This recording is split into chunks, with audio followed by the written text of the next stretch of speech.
మాచర్ల మండలం తలార్లపల్లి గ్రామం నందు ఎన్నికల ప్రచారంలో భాగంగా ఇంటింటికి తిరిగి తెలుగుదేశం పార్టీ పథకాల గురించి వివరిస్తూ వారి సమస్యలు తెలుసుకుంటున్న వినుకొండ నియోజకవర్గ టీడీపీ జనసేన బీజేపీ పార్టీల ఉమ్మడి అభ్యర్థి జీవి ఆంజనేయులు మరియు మాజీ శాసనసభ్యులు మక్కిన మల్లికార్జునరావు.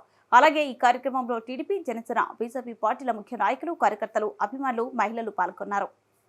బెదిరించి 2 కోట్ల రూపాయలు ఎకరం చేసేదాన్ని 20 లక్షల రూపాయలకి ఆ తెనాలి సోదరుల చేత రిజిస్టర్ చేయించుకున్న తర్వాత ఈ ఘాట్ రోడ్డు గుర్తుకొచ్చి ఈ రోజున ఆ ఆంజనేయ గారు తెచ్చినటువంటి మొత్తం బిల్లులు చేసుకుంటా ఉన్నారు. ఇది వాస్తవం. ఇంకా తర్వాత వాటర్ స్కీమ్ చేస్తుడు. వాటర్ స్కీమ్ ఎవరు తెచ్చారండి? నేను రాజశేఖర రెడ్డి గారు ముఖ్యమంత్రి ఉండగా జయపాల్ రెడ్డి గారి దగ్గరికి వెళ్ళి 2 స్కీములు తీసుకొచ్చి 34 కోట్ల రూపాయలు నేను తీసుకొచ్చా. అదేవిధంగా యలమందరావు గారు తీసుకొచ్చారు. ఈ రోజున ఆంజనేయులు గారు 159 కోట్ల రూపాయలు తీసుకొస్తే దాన్ని ఇంతవరకు పూర్తి చేయాల. ఆయన చేసింది ఏంటంటే రియల్ ఎస్టేట్ చేశాడు. అన్నిటికి మించి మీకు ఒక నగ్న సత్యాన్ని చెబుతున్నా, ఆయన 6 లక్షల రూపాయల భూముల్ని 8 కిలోమీటర్లు వినుకొండ అవతల ఉన్నటువంటి జాలలపాలెం దగ్గర 5,000 ఇల్లు శాంక్షన్ చేయించుకొని జగనన్న కాలనీ పేరు మీద 18 లక్షలకు అమ్ముకున్నాడు.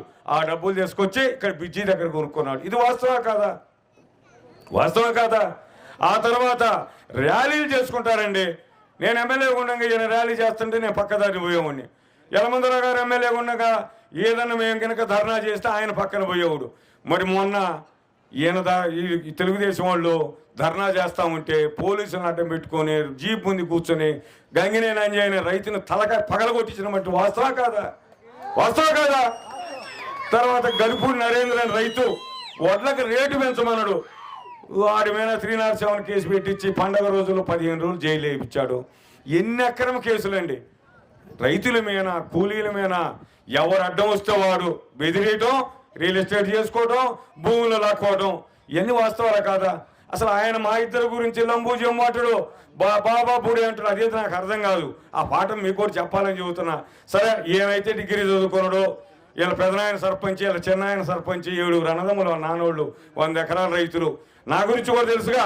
నేను పుట్టే వరకు మా అయ్య సర్పంచ్, తర్వాత నేను సర్పంచ్ చేసిన మేము కూడా 30 ఎకరాల రైతులు. మేమిద్దరం కూడా గౌరవంగా చదువుకొని ఉన్నటువంటి ఈ మధ్య మీకు తెలుసో లేదో బ్రహ్మనాయుడు గారు చెప్పేది ఏందో తెలుసా? ఆయన సరస్వతీదేవిని కూడా మోసం చేశాడు.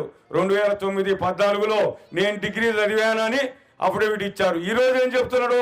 నేను ఏలుపుత్రని చెబుతుడు. అరే, ఆయాలు చదువు ఇవ్వాలి, ఏలుపుత్రం ఎందుకైందా అంటే సరస్వతీదేవిని కూడా ఆయన మోసం చేశాడు. అయితే ఇంకో కొత్త విషయం, ఆయన పుణ్యాన్ని ఈ మధ్య కాలంలో నేను కూడా డిగ్రీ సంపాదించా. అయితే నేనైతే కష్టపడి రాసి డిగ్రీ సంపాదించుకున్నా దూర విద్య ద్వారా.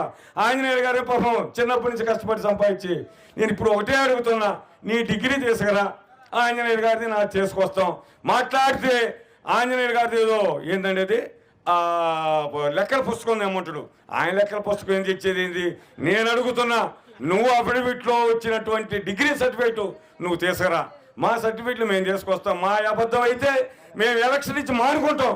నీది అబద్ధం అయితే ఈ రోజు నుంచి నువ్వు చంపలేసుకొని ఎలక్షన్ నుంచి మానుకొని ఇంటికి పోవాలని నేను సవాల్ చేస్తున్నా. దీనికి అంగీకరిస్తారా? రెండోది, ఎందుకంటే మా చరిత్రలు చెప్పేది మేము రైతులు. మరి ఆయన ఏంటండి?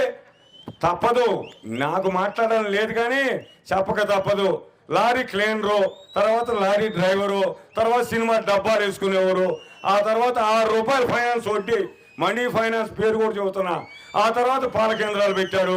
మన శాతాలు తగ్గించి, నేను కూడా 15 ఏళ్ళు పోసాను, నా శాతాలు తగ్గించి కోర్టు సంపాదించాడు. పోనీ అంతటితో తృప్తి పడ్డా? మరి పార్టీలు మారాడు, పక్కన పార్టీ మారిందని చెబుతుడు. నేను పార్టీ మారిన మాట వాస్తవం. ఎందుకు మారా?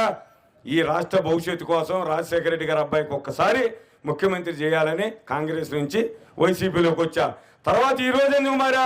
ఈ దుర్మార్గుడు బ్రహ్మనాయుడిని ఓడించాలా, చంద్రబాబు గారిని ముఖ్యమంత్రి చేయాలా, ఆంజనేయులు ఎమ్మెల్యే చేయాలని నేను ఈరోజు పార్టీ మారొచ్చా. ముందు నేను 3 మారా. నీ సంగతి ఏంది? మొట్టమొదట తెలుగుదేశం కోస్తే పచ్చంగా వస్తుంది అంటాడు. ఆ తర్వాత చిరంజీవి పార్టీ, ఆ తర్వాత కాంగ్రెస్, ఇప్పుడు వైసీపీ. రేపు రాసుకోండి చెబుతున్నా, అమ్మవారి ముందు ఓడిపోయిన తర్వాత 5వ పార్టీ బీజేపీ. ఇది వాస్తవం. ఈ వాస్తవాన్ని అంగీకరించాలని ఈ సందర్భంగా మనం చేస్తున్నా. చెప్పేన్ని వాస్తవాలండి. రియల్ ఎస్టేట్ చేశారా లేదా? ఎమ్మెల్యేలు అయ్యాక నేను కానీ ఆంజనేయులు కానీ యలమందరావు ఎప్పుడు రియల్ ఎస్టేట్ చేయాల. ఎమ్మెల్యేలు కాకముందు మా ఏదో 10 ఎకరాలు కొనిపెట్టాడు. నేను ఆంజనేయులు గారికి ఒకటే చెబుతున్నా, బ్రహ్మనాయుడు గారు నాకు 1000 ఎకరాలు ఉంది, 6 ఫ్యాక్టరీలు ఉన్నాయని చెబుతున్నాడు. అయ్యా, అన్నిటి మీద ఎంక్వైరీ, నేను తప్పు చేస్తే నా వ్యాపారం కానీ నా పొలాల మీద ఫస్ట్ ఎంక్వైరీ చేయించు, నువ్వే ఎమ్మెల్యే కొట్టి ప్రభుత్వం ద్వారా. ఆ తర్వాత ఈ మహానుభావుడి మీద ఎంక్వైరీ అయిపోయా ఆ 1000 ఎకరాల సంగతి కూడా తేలుతాం. ఎంత అసైన్మెంట్ ల్యాండ్ ఉంది, ఎంత లాక్కు ఉంది, ఎంత దౌర్జన్యం చేసింది, ఇవన్నీ కూడా బయటకు వస్తాయి. అసలు నీ వ్యాపారాల సంగతి కూడా బయటకు వస్తాయి. దొండపాడు చెరువుకు నువ్వు పెట్టే ఫీడ్ సంగతి బయటకు వస్తాయి. అయ్యో, దొండపాడు అంటే గుర్తుకొచ్చింది, నన్ను పానకాల పాలన అని చెబుతావాడు. కొత్త విషయం వచ్చి నాకు గుర్తుకొచ్చింది. నేను ఆంజనేయులు గారంట అక్కడ ఎవరో జేవిఎస్ కంపెనీ కంట తిమ్మాయిపాలెం దాకా ఆ భూములన్నిటినీ మేము కొని పెట్టామంట. మరి 5 ఏళ్ళ నుంచి ఏం పొడుతున్నావు? 5 ఏళ్ళ నుంచి నువ్వే ఎమ్మెల్యే ఉన్నావుగా. ఈ 5 ఏళ్ళు